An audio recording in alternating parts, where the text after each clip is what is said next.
चं पॅरामीटर ठरलेले आहेत. म्हणजे तुमचं क्रॉसिंग कसं असावं, तुमचं मर्जिंग लेन कशी असावी, तुमच्या इव्हन स्पीड ब्रेकरचं लांबी रुंदी उंची किती असावी, ह्या सगळ्या गोष्टीचं इव्हन तुमचं ते ब्रिजेस आहेत, ब्रिजेसमधले अंडरपासेस कसे असावेत, त्याची हाईट कशी असावी, जे फ्लेक्झिबल पेवमेंट जे आहे म्हणजे जे ब्रिजेस आहेत ते ब्रिजेस कोणत्या प्रकारचे असावेत, ह्या सगळ्या गोष्टीचं स्टँडर्डायझेशन आहे.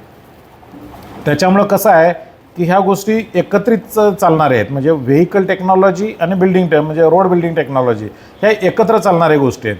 आता समजा एखादी गाडी आहे 100 ते 120च्या स्पीडनं जाणारी आहे, त्यांच्या सेंटर ऑफ ग्रॅव्हिटी एका ठराविक ठिकाणी आहे, त्याच्या डायनॅमिक्सला तो टर्न जो आहे एन्काउंटर करताना त्याच्यावर काय फोर्सेस ॲक्ट होणार आहेत जेणेकरून कुठलीही गाडी तितक्या स्पीडला टॉपल नाही झाली पाहिजे, अशा प्रकारचं हे दोन्ही गोष्टी एकत्रितरित्या चालणारे आहेत.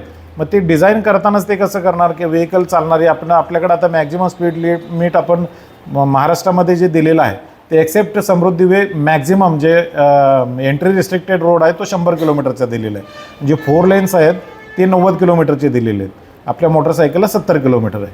याप्रमाणे जे डिव्हिजन आहे ते डिव्हिजन पुढं जाऊन जर समजा रोड इन्फ्रास्ट्रक्चर अजून सक्षम झालं, व्हेकल टेक्नॉलॉजीमध्ये अजून बदल झाले तर ते त्या प्रमाणात पुढचा विचार करून ते कसे असावेत हे सगळं जे ठरतं ते सगळं ह्या टेक्निकल टीम ज्या आहेत, म्हणजे तुम्ही सिव्हिल इंजिनिअरिंगमधल्या टीम असोत किंवा मेकॅनिकल किंवा ऑटोमोबाईल इंजिनिअरिंगमधले टीम ज्या असोत त्या ठरवतात आणि तुम्ही त्याचा बेस आहात, अजून तुम्ही ते शिकता आहात. म्हणजे याच्यामध्ये कसं आहे की व्हेकल टेक्नॉलॉजीकडे आपण ज्यावेळी शिफ्ट होतो त्यावेळेला बघा पूर्वी कसं पायानं दाबायचा ब्रेक होता, पूर्वी मेकॅनिकल ब्रेक्स होते, त्याच्यानंतर त्यांना हायड्रॉलिक ब्रेक्स आले, हायड्रॉलिक ब्रेक्स आल्यानंतर एअर ब्रेक्स आले, नंतर व्हॅक्यूम असिस्टेड ब्रेक आले, ह्या सगळ्या प्रकारे आता इव्हन इलेक्ट्रिक ब्रेक आले. तर ह्या प्रकारे उत्क्रांती त्या वाहनामध्ये व्हायला लागली. पूर्वी बघा तुमच्या गाडीमध्ये जे इग्निशन होतं तर आता तुम्हाला माहिती आहे डिझेल सायकल पण माहिती आहे आणि पेट्रोलचं सायकल पण माहिती आहे. तर याच्यामध्ये कसं होतं की कॅम्प फॉलोअरवर सगळं चालायचं किंवा जो मेकॅनिकल त्याचा जो इलेक्ट्रिक स्पार्कचं जनरेशन जे आहे ते ठराविक मेकॅनिझमवर चालायचं. आता सगळं इलेक्ट्रॉनिक बेस्ड झालेलं आहे. म्हणजे पूर्वीची जी टेक्नॉलॉजी होती केवळ मेकॅनिकल आणि इलेक्ट्रिकल न राहता त्याच्यामध्ये सगळ्या वाहनांमध्ये तुम्ही आता गाड्याचं साधारण बारकाईनं निरीक्षण केलं असेल तर पूर्वीची ॲक्सेलरेटर पेडल होती बघा, त्याला एक केबल असायची, केबल जाऊन त्या नॉबला ते ओढायची, मग ते जो थ्रोटल जो आहे तो थ्रोटल ओपन व्हायचा आणि त्याच्यानंतर मग तो फ्युएल सप्लाय व्हायचा, ते डिझेल असो पेट्रोल असो. तर हे जे काय आहे ते आज जे कंट्रोल होतं आहे, तुम्ही तुमच्या गाडीचं आत्ता ज्या रिसेंट कार आहेत नवीन कार जर बघितल्या तर ते ॲक्सिलेटर पेडल बघितल्यानंतर त्या पेडलला कुठं तुम्हाला ती वायर किंवा असा रॉड कुठं दिसतो का? कारण हे सगळे इलेक्ट्रॉनिकली कंट्रोल्ड आहे. त्याच्याकडून एक ठराविक त्याने सेन्सर दिलेला आहे, त्या सेन्सरमध्ये जसं तुम्ही ॲक्सेलरेशन करता तसा त्यांचे इलेक्ट्रॉनिक जे कंट्रोल युनिट आहे त्या ECU म्हणतात त्याला, त्या ECUला तो मेसेज जातो. त्याच्याप्रमाणे त्याचं तुमचं फ्युएलचं इव्हन तुमचं ॲडव्हान्समेंट किंवा रिटार्डेशन जे आहे कुठल्या पॉईंटला तुमचं फ्युएल त्याच्यामध्ये सोडायला पाहिजे त्या चेंबरमध्ये हे सुद्धा त्याचं टायमिंगसुद्धा व्हेरी होतं. म्हणजे तुमच्या स्पीडनुसार ते व्हेरी होतं, तुमच्या लोड कंडिशनसुद्धा व्हेरी होतं. त्याच्यामुळं कसं आहे सगळ्यात कसं आपली जी इंडियन सोसायटी आहे कॉस्ट बेस्ड सोसायटी आहे. म्हणजे याच्यामध्ये सगळ्यात कमी खर्चामध्ये आणि जास्त इफिशियंट. माझ्या गाडीला ॲव्हरेज किती म्हणून स्प्लेंडर बेंडर जी चालते त्याचं कारण काय की ज्याचं ॲव्हरेज जास्त आहे. तर ह्या सगळ्या गोष्टी दोन्ही रिक्वायरमेंट आहे. सेफ्टी एक रिक्वायरमेंट आहे. आता पूर्वी कसं होतं कारच्या बाबतीमध्ये एवढं कोण बघत नव्हतं, परंतु आजकाल काय करतात तुमच्याकडे 5 स्टार रेटिंग कोणाकडे आहे, 4 स्टार रेटिंग कोणाकडे आहे, आफ्टर कोलिजन तुम्ही किती सर्वाईव्ह होण्याचे चान्सेस किती आहेत, ह्या सगळ्या गोष्टीचा विचार व्हायला लागला. आणि ह्या सगळ्या गोष्टी जर करायच्या असतील तर ह्या सगळ्या गोष्टीमध्ये आपलं जे फाउंडेशन आहे म्हणजे तुम्ही जे लोक आहात जे बाहेर पडणारे आहात म्हणजे इंजिनियर म्हणून जे बाहेर पडणारे आहात त्यांनी ॲक्च्युअल आपल्या नॉलेजचं ॲप्लिकेशन ह्या सगळ्या सेक्टरमध्ये द्यायला पाहिजे. तुमचं कॉन्ट्रिब्युशन त्याच्यामध्ये पाहिजे. इव्हन तुमचे कारचं डिझाईन करताना सुद्धा ते किती एरोडायनॅमिक आहे ह्याच्यावरती तुमची फ्युएल इफिशियन्सी ठरत असते, त्याच्यावरती तुमची स्पीड तुम्ही किती देऊ शकता किंवा तुमच्या गाडीची स्टॅबिलिटी कशी राहणार आहे ह्या सगळ्या गोष्टी ठरत असतात. त्यामुळे इंजिनिअरिंग डिपार्टमेंटचं कॉन्ट्रिब्युशन ह्या सगळ्या गोष्टीमध्ये असणं आवश्यक आहे. रोड सेफ्टीच्या बाबतीमध्ये जरी तुमचा थेट संबंध नसला तरी तुम्ही जितक्या गाड्या जास्त सेफ आणि सिक्युअर कराल. आता बघा ड्रायव्हरलेस कारसुद्धा आली, सेन्सर बेस्ड कार आली. हे आपल्याला स्वप्नात तरी वाटत होतं का की असं काही होऊ शकेल, पण ते होतं आहे. आणि आता कसं आहे त्या रडार यंत्रणेद्वारा समोरचं ऑब्स्ट्रॅक्शन ओळखून ॲटोमॅटिकली तुमची गाडी थांबण्याची किंवा त्याला ब्रेकिंग ॲक्टिवेट करण्याची सुद्धा सोय निर्माण झाली. अशा बऱ्याचशा गोष्टी यायला लागल्यात. पुढं एरी ॲडव्हान्समेंट इतकी होणार आहे. आता फ्युएलच्या बाबतीत सुद्धा फ्युएल रेग्युलर जे म्हणजे परंपरागत जे आपलं फ्युएल होतं ते पेट्रोल डिझेल ह्याच्यावरून शिफ्ट होऊन आता इलेक्ट्रिक फ्युएलकडं बरेचसे देश 100%वर गेलेले आहेत. आपल्याकडे आता सुरुवात झालेली आहे. सुरुवातीला आपल्याला वाटत होतं की हे बॅटरीची क्षमता आणि हे कसं टिकणार, एवढी चार्जिंग स्टेशन्स होतील का नाही, परंतु ह्या सगळ्या गोष्टी मागे पडत चालल्या. एका मोबाईलने एवढी उत्क्रांती केली आणि बाहेरच्या देशात आपण ज्यावेळेला इंडस्ट्रियल डेव्हलपमेंट आणि ह्याचा विचार करतो त्यावेळी कसं झालं आहे, आपल्याकडं सर्व्हिस इंडस्ट्री खूप वाढली. म्हणजे तुमच्याकडे जे बरेचसे कम्प्युटर इंजिनियर असतील, इलेक्ट्रॉनिक इंजिनियर असतील किंवा हे सगळे कशामध्ये गेले, शिफ्ट झाले किंवा त्याला ज्या एवढे कॉलेजेस निघाले, एवढ्या त्यांच्या कोर्सेस निघाले तरी सगळे फुल. म्हणजे बेसिक जे शिक्षण होतं आर्ट्स सायन्स कॉमर्स याच्याकडे ओढा कमी झाला आणि सगळे लोक इंजिनियर व्हायला लागले, कारण जॉब ऑपॉर्च्युनिटी त्यांना मिळायला लागली. तर जॉब ऑपॉर्च्युनिटी कुठल्या सेक्टरमध्ये मिळाली तर तुम्हाला सगळ्यांना मिळाली ती सर्व्हिस सेक्टरमध्ये. ॲक्च्युली मॅन्युफॅक्चरिंग सेक्टरमध्ये जाऊन कोर इंजिनिअरिंगमध्ये गेलेली माणसं फार विरळ आहेत. आणि कसं होतं की एक ठराविक टप्पा पॅटर्न आहे. म्हणजे ते म्हणजे एक ठराविक आहे, एका प्रोग्राम डेव्हलप करायचा आहे, एक ठराविक कोडिंग करायचा आहे आणि तो प्रोग्राम डिलिव्हर करायचा आहे. प्रोग्राम डिलिव्हर झाल्यानंतर तो टेस्ट करून तुमचा जो काय व्हेंडर आहे त्याला द्यायचा आहे. म्हणजे आपल्याकडे जे इन्फोसिस असो किंवा TCS असो ह्या कंपन्यांनी हेच केलं. परंतु बघा चायनाने एवढी प्रगती केली तर त्याचं कारण काय आहे, तर चायनाने आपला मॅन्युफॅक्चरिंग बेस फार पक्का केला आहे. तुम्ही कुठलीही गोष्ट घ्या, बारीक पिन टाचणीपासून मोबाईलपासून इवन गाड्याचं प्रमाण थोडं कमी आहे, परंतु सगळ्या गाड्यांचे जरी पेरेंट कंपन्या युरोपियन असल्या अमेरिकन असल्या तरी सगळ्यांचं मॅन्युफॅक्चरिंग मोस्टली सगळ्या ह्याच्यामध्ये चायनामध्ये जास्त होतं. तर आपल्याकडं सुद्धा ते ऑटोमोबाईल सेक्टर त्या प्रमाणात आला आहे, परंतु बाकीच्या सेक्टरमध्ये तेवढ्या आपल्याला स्कोप मिळाला नाही. आता सर्व्हिस सेक्टरला लिमिटेशन्स यायला लागली किंवा आर्टिफिशियल इंटेलिजन्स आला किंवा ChatGPT सारखे आले, त्याच्यामुळं आता जो काय ह्युमन लेबर लागत होता ह्या सगळ्या गोष्टी करायला तो लागणार नाही पुढं. मग काळ पुढचा बदलणार आहे. त्या पद्धतीनं आपण आपल्या देशाची जर डेव्हलपमेंट करायची असेल तर हा सेक्टर आपल्याला मजबूत करायला पाहिजे. मॅन्युफॅक्चरिंग सेक्टरमध्ये तुम्ही जर ज्यावेळी जाल त्यावेळी तुमच्या सगळ्यांचं कॉन्ट्रीब्युशन लागणार आहे. आणि प्रत्येक तुम्ही जितकी गाडी बघा, पूर्वी कसं 2 एअरबॅग यायच्या, आता 6 एअरबॅग येतात. म्हणजे ज्यावेळेला ही टेक्नॉलॉजी जशी एखाद्या गाडीचा ॲक्सिडेंट झाल्यानंतर हाय एंड गाडी जी असती ज्याच्यामध्ये सगळ्या सेफ्टी फीचर्स असतात, त्या गाडीचा अक्षरशः चोळामोळा झाला तरी त्यातला माणूस वाचतो. म्हणजे माणूस वाचवायला फक्त रोड सेफ्टी म्हणजे तुम्ही हेल्मेट घाला, सीट बेल्ट लावा किंवा तुम्ही रॅश अँड निग्लिजंट ड्राईव्ह करू नका किंवा तुमच्या गाडीचा मेंटेनन्स व्यवस्थित करा, तुमचे टायर बघा, हे तर आहेच, ते तर करायचंच आहे. पण गाडीच आपण एवढी सेफ अँड सिक्युअर करू शकलो, त्याच्यामध्ये टेक्नॉलॉजिकल डेव्हलपमेंटच आपण इतकी करू शकलो की ज्याच्यामुळं ते रस्त्यावर जाताना कुठला जरी माणूस ती गाडी चालवत असला तरी त्यालामध्ये ते सिग्नल्स आले पाहिजेत. आता बघा 360 डिग्री कॅमेरा असतो प्रत्येक ह्याच्यामध्ये. म्हणजे पूर्वी कसं पार्किंग करताना इकडं बघितला तिकडं बघितला, मर्जिंग करताना किंवा टर्न घेताना तुम्हाला सिस्टीम म्हणजे त्या गाडीतलं जे का तुमचं हे आहे क्लस्टरवरची जी काय डॅशबोर्डवरती जे पॅनेल आहे ते पॅनेलच तुम्हाला सगळं सांगत असतं की याच्यामध्ये हा धोका आहे किंवा पाठीमागं ऑब्स्ट्रक्शन आलं. रिव्हर्स कॅमेऱ्यामध्ये पाठीमागे 1 मीटरवर काहीतरी ऑब्स्ट्रक्शन आहे, पाठीमागं त्यामध्ये बीप देतं. ह्या सगळ्या गोष्टी ॲड होत चालल्यात. तर त्याच्यामुळं इंजिनिअरिंग डिपार्टमेंट किंवा तुमच्यासारख्या स्टुडंट्सचं कॉन्ट्रीब्युशन पुढच्या ह्याच्यात जाऊन आणि तुम्ही त्याच्यावरती फोकस्ड असलं पाहिजे. कारण कसं होतं, रेग्युलर काम करणारे गोष्टी कमी असतात, परंतु मेन गाडीचं डिझाईन जो करतो, मेन गाडीच्या याच्यामध्ये कार्बोरेटरमध्ये ज्यांनी सुधारणा केल्या, टेक्नॉलॉजीमध्ये ज्यांनी त्या फ्युएल सिस्टीममध्ये ज्या सुधारणा केल्या, हे सगळ्या गोष्टी ज्या आहेत ह्या पुढे जाऊन आपल्याला लागणार आहेत. आणि ती अपेक्षा तुमच्याकडे नाही, त्यामुळे तुमच्यासारख्या इन्स्टिट्यूटमध्ये येऊन हे सगळं आम्हाला सांगावं लागतं. आता ह्याचं जर बघाल तुम्ही, पूर्वीची एन्फोर्समेंट जी होती ती आता राहणार नाही पुढं जाऊन. आता कसं आहे, तुम्ही बघा, तुम्ही जाताना जास्त स्पीडनं जर गेला तर आपल्या इकडच्याच रस्त्यावरून हायवेवरून गेलात तर 90पेक्षा जास्त स्पीडनं त्याला 5% हे आहे, मार्जिन आहे. म्हणजे कुठल्याही स्पीडला एक 5% त्याच्यावरती केस होत नाही, चलन होत नाही. त्याच्या पुढं जर तुम्ही 100ला गेलात, साधारण 90च्या 5% 94.5 येतं, 95पर्यंत कोण करत नाही. द मोमेंट तुम्ही 96ला गेला की ते बाकीचे एकतर वरचा ॲटोमॅटिक नंबर प्लेट रेकग्निशनवाला कॅमेरा असो किंवा मग आमचा ऑफिसर किंवा पोलिसांचा ऑफिसर तो स्पीडगन लावून बसलेला असो, त्याच्यावरती ते नोट होतं आणि तुम्हाला चलन येतं. आता याचं पुढं जाऊन ह्युमन इंटरफेरन्स व्यतिरिक्त म्हणजे पूर्ण नलिफाय करून टोटल ITMSद्वारे हे चलन यंत्रणा किंवा अंमलबजावणी करायचं गव्हर्नमेंटचा प्लॅन आहे.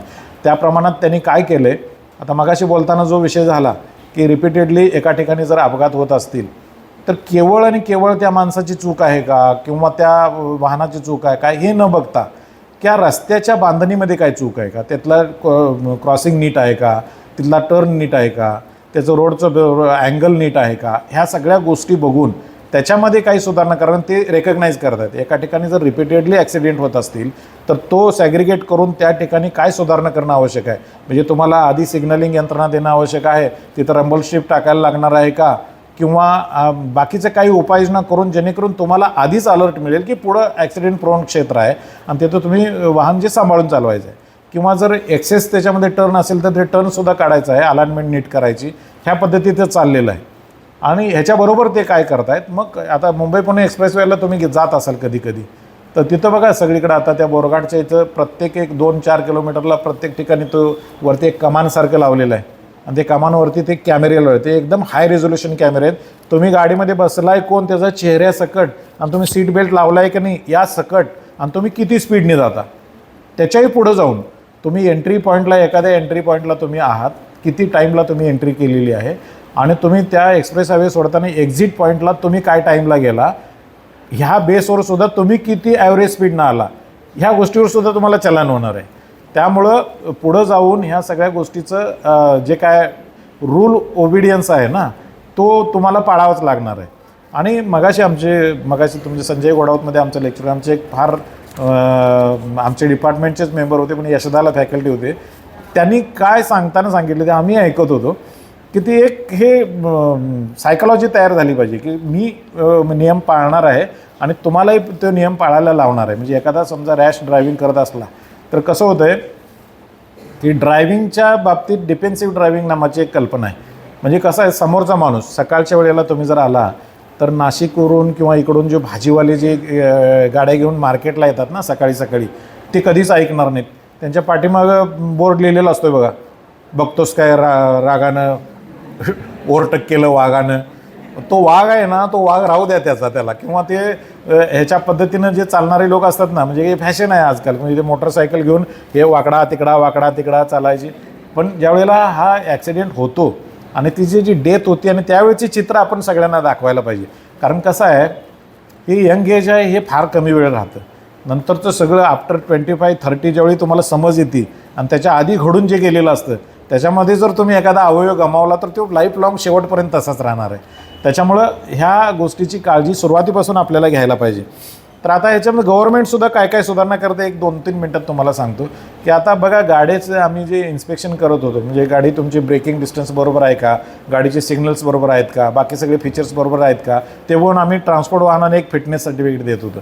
इथून पुढं जाऊन ते सुद्धा ऑटोमाइज करायचं गव्हर्नमेंटचं. म्हणजे आपल्या राज्यामध्ये आत्तापर्यंत 46 अशा केंद्रांना मंजुरी मिळाली, 47 केंद्र येणार आहे आता. तर त्याच्यामध्ये काय, सगळे तुमचे ब्रेकसुद्धा रोलर ब्रेक टेस्टरवर टेस्ट होणार आहेत. सगळ्या गोष्टींचं ऑटोमाइज्ड टेस्टिंग होणार आहे. इव्हन ड्रायव्हिंग टेस्ट आम्ही घेतो, मग साहेब ओळखीचे आहेत, जरा कच्चा आहे, जाऊ दे साहेब, ते होतं पण आता होणार नाही. ॲटोमॅटिक ड्रायव्हिंग टेस्टिंग ट्रॅक येणार आहेत. त्यामुळं तुम्ही जे 8चा आकडा काढाल, एचमध्ये पार्किंग कराल, ह्या सगळ्याचं सिग्नल मॉनिटरिंग सेन्सर बेस्ड होणार आहे. तर त्यामुळे तुम्ही चूक केली की तुमचा ग्राफ निघणार आहे त्याच्यावरती, तुम्ही गाडी कशी चालवली आणि त्या प्रमाणात, म्हणजे विदाऊट ह्युमन इंटरफेरन्स तुम्ही पास की फेल होणार आहे. त्यामुळे ह्या सगळ्या गोष्टीची तयारी आधीपासून आपण करून ठेवायला पाहिजे. आता गाडीच्या टेक्नॉलॉजीमध्ये जे काय बदल आले ते तुम्हाला माहिती आहे. आता ब्रेकमध्ये आता ABS आलं, ABS आलं, स्टॅबिलायझेशनसाठी इलेक्ट्रिक ब्रेकसुद्धा आले. तर आपण रोड सेफ्टी इन्श्युअर करताना काय काय करायला पाहिजे. मगाशी आता सर बोलत होते त्यावेळी म्हटले हल्ली मोबाईल वापरायचं प्रमाण खूप वाढले ना. म्हटलं हो सर. तर आता ते बघा, मगाशी आमचे अधिकारी म्हणाले की पुष्पा स्टाईल अलीकडं फार वाढले.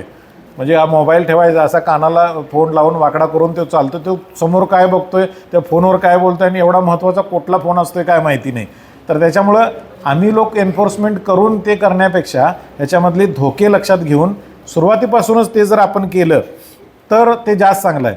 आता अनावश्यक रेसिंग जे आहे, KTM सारख्या बाईक आहे किंवा बाकीच्या ज्या हायस्पीडच्या ज्या सुपरबाईक स्टाईल बाईक आहेत, त्या चालवताना वेग घेताना मजा वाटते. त्याच्यामध्ये आहेत सेफ्टी फीचर, म्हणजे ABS वगैरे त्या मोटरसायकललासुद्धा दिलेलं आहे. परंतु समोरचा माणूस, रस्त्यावरचा दुसरा रोड युजर त्या प्रमाणातच तेवढा सक्षम असेल असं नाही ना. तुम्ही त्याच्यामध्ये कट मारायला गेला, तो ट्रक जो 40 आणि 50 टनाचा ट्रक घेऊन चालला आहे त्याला जर ते कंट्रोल झालं नाही आणि तुम्ही त्याच्या मानाने मुंगीसारखे आहात एवढ्या 50 टनाच्या ह्याच्यामध्ये, तो धक्का लागला आणि तुम्ही त्या स्पीडमध्ये जर रस्त्यावर आपटला तर काही म्हणजे ब्रेन हॅमरेज ज्यावेळी होतं ते ब्रेन हॅमरेजमध्ये जरी माणूस वाचला समजा तरी मेंदूमधलं एखादं सेक्टर जरी खराब झालं तरी तो माणूस त्याला कायमचं जन्मभराचं अपंगत्व होतं. तर ह्या सगळ्या गोष्टी तुम्हाला माहिती पाहिजेत.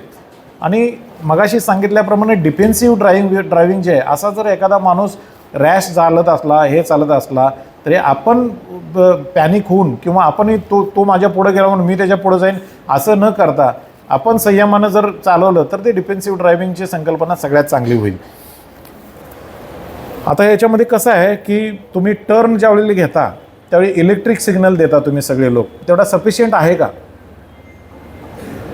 तुम्ही घेतल्या गाडी वळवताय, कार चालवताय समजा किंवा मोटरसायकल चालवताय आणि तुम्ही टर्न गेटला सिग्नल लावला इलेक्ट्रिक सिग्नल आणि तुम्हाला लेफ्टला किंवा राईटला वळायचं आहे तर तेवढं सफिशियंट राहील का? किंवा तुमचा आरसा जो आहे आरशामध्ये मागची गाडी दिसती परंतु ती पूर्ण वेळ दिसती की काही वेळ दिसायची बंद होती, काय माहिती आहे का तुम्हाला? त्याच्यातला एक पर्टिक्युलर अँगल असतो की त्या अँगल त्या ठराविक डिस्टन्सवर गाडी आल्यानंतर तो ब्लाइंड स्पॉट निर्माण होतो, ब्लाइंड कॉर्नर निर्माण होतो, त्यावेळेत तुम्हाला गाडी दिसत नाही. तर ह्या वेळेला कसं आहे तुम्ही सिग्नल तर द्यायचाच आहे परंतु सरळ याच्यामध्ये 90 डिग्रीमध्ये आपली मान वळवून बघायचं आहे पाठीमाग कोणती वाहन आहे काय, आणि ते वाहन असलं आणि ते तितक्या ज्या स्पीडनं असेल आणि त्यात तुम्ही जितक्या वळण्याचं त्याच्यामधलं आणि तुमच्यामधलं डिस्टन्स जे आहे ते कवर होऊन ते थांबण्या इतपत अवस्थेत नसला तर तुम्ही शांत राहणं गरजेचं आहे.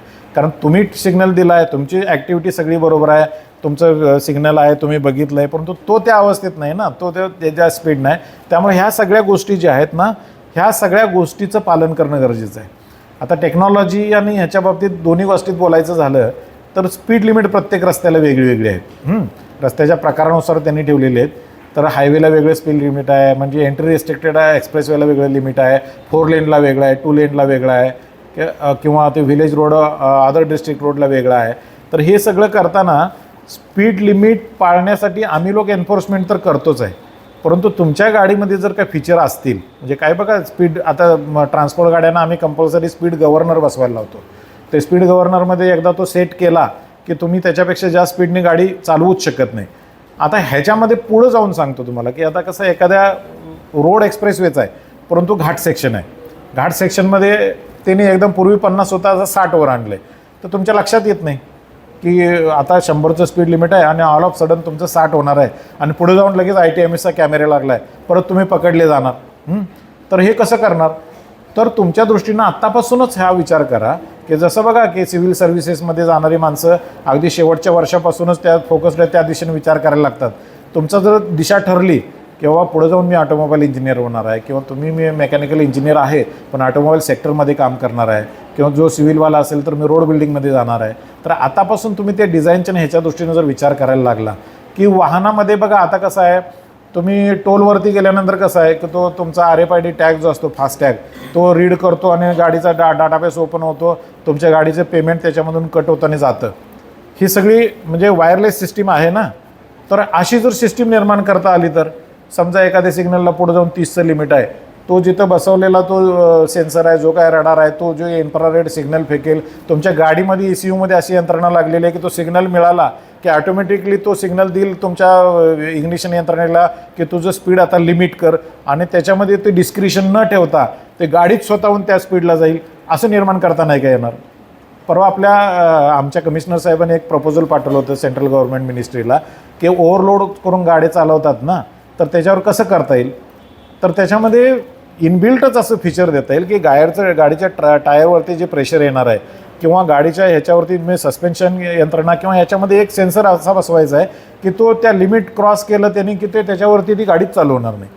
तर ह्या सगळ्या यंत्रणा जर आपण करू शकलो आणि हा रोल इंजिनियरचा आहे म्हणजे ट्रॅफिक पोलीस थांबवतो, शिट्टी मारतो, मग हेल्मेट घालायला लावतो, सीट बेल्ट लावायला लावतो, हा भाग न करता तर तुम्ही तुमच्या जे स्ट्रीममध्ये आहेत त्यात तुमचं as a stakeholder as a engineer एक अभियंता म्हणून तुम्हाला जे काय त्याच्यामध्ये कॉन्ट्रीब्यूट करता येईल ते तुम्हाला कॉन्ट्रीब्यूट करायचं आहे. आणि त्यासाठी ही सगळे तुमच्यासारख्या संस्थेमध्ये येऊन हा अवेअरनेस प्रोग्राम जो निर्माण करायचा आहे त्याच्यासाठी आम्ही लोक आज इथं आलेलो आहोत. तर ह्याच्यामध्ये कसं आहे रोडवरची मार्किंग काय आहेत, रोडवरची सिग्नल काय हे तर तुम्हाला पाळायचेच आहेत.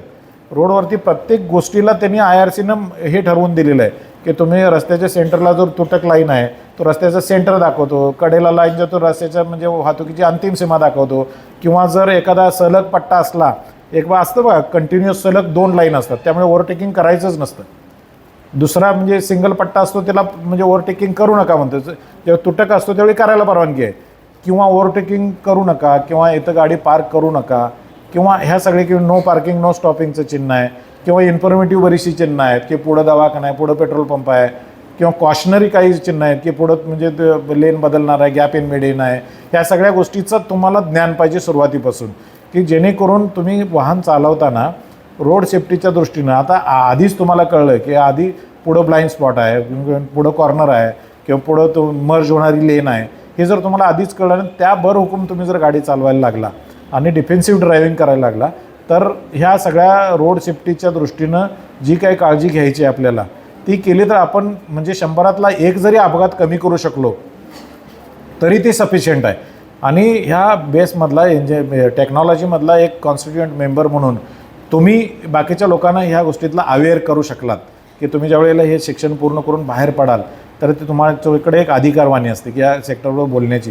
तुमचा जो चालक असेल, तुमचा जो बाकीचा तो व्हेंडर असेल, त्याला जो काय तुम्ही समजावून सांगू शकाल. तुम्ही एखाद्या इंडस्ट्रीमध्ये जाल, इंडस्ट्रीमध्ये सुपरवायझरी केडरमध्ये जाल, काही वेळेला हेड ऑफ द डिपार्टमेंट व्हाल, त्यावेळी तुमचं जे वर्क एन्व्हायरमेंट आहे ते या प्रकारे जर तुम्ही क्रिएट करू शकला तर हा सगळा उपक्रम हे अभियान आहे. म्हणजे हे नुसतं काय एक आठवडा आला, सांगितलं, संपलं असं नाही आहे. तर संपूर्ण महिनाभर आपण हे अभियान राबवणार आहोत आणि ह्याच्यामध्ये तुमच्या सगळ्या लोकांचा जो सहभाग आहे त्याची आम्ही अपेक्षा करतो. फक्त गव्हर्नमेंट रूल करून किंवा नियम करून अंमलबजावणी करून ठोकशाहीनं हे होणार नाही. लोकांच्यामध्ये प्रबोधन झालं पाहिजे आणि त्याची सुरुवात तुमच्यासारख्या इन्स्टिट्यूट म्हणून व्हायला पाहिजे. म्हणून आम्ही सगळ्या लोकांनी येऊन ज्या शाळा कॉलेजेस आहेत आणि जे पुढे जाऊन ह्यातले बेस मेंबर आहेत, ह्याचे मेजर स्टेक होल्डर होणार आहेत पुढे जाऊन, त्यांना अवेअरनेस करायचा आमचा हा प्रयत्न आहे. तर तुम्ही सगळ्यांनी मला हे सांगा की पुढं जाऊन तुम्ही ज्या काय स्ट्रीममधले अभियंते म्हणून बाहेर पडाल, ज्या काय इंडस्ट्रीमध्ये जाल, तिथं जाऊन रोड सेफ्टीच्या संदर्भातलं तुमचं कॉन्ट्रीब्युशन द्याल. या पद्धतीनं तुमच्याकडनं मी अपेक्षा करतो आणि माझी हे 2 शब्द संपवतो.